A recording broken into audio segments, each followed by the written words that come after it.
আজকে আমি বানাবো ড্রাগন ফ্রুটের জুস। দেখেন কিভাবে বানাতে হয় ড্রাগন ফ্রুটের জুস। এই জুসটা বানাতে একদম সহজ, এত কিছু লাগে না।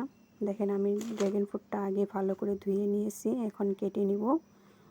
দেখেন কাটতেও হালকা হাতেই কেটে গেল।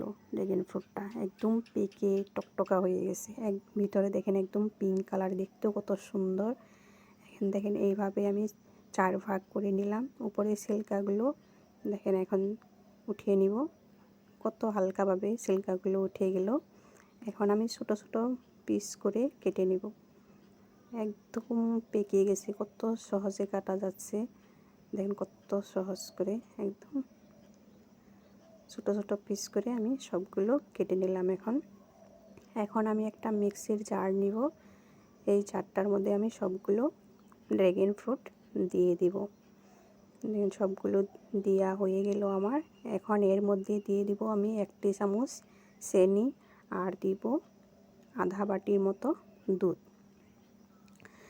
দিয়ে আমি এখন এটাকে জুস করে নিব। এই ফ্রুটটা খুব হেলদি হয় আর ওয়েটিং লসের জন্য খুব ভালো এই জুসটা খেলে। দেখেন আমার জুস বানানো হয়ে গেল। এখন আমি পরিবেশন করে দেখাচ্ছি আপনাদেরকে।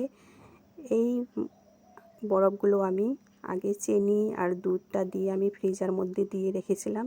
তারপরে বরফ জমে গেছে, 3 চামচ সেই বরফ আমি দিয়ে দিলাম। তার উপরে দিয়ে দিলাম জুসগুলো। এখন আবার সেই বরফগুলো দিয়ে দিব 1 চামচ। তারপরে দিয়ে দেব পরিবেশনের জন্য আমি পুদিনা পাতা আর কেটে রাখা ড্রাগন ফ্রুটের স্লাইসটা এখন গ্লাসের সাইডে লাগিয়ে দেবো। দেখেন কত সুন্দর দেখতে হয়েছে।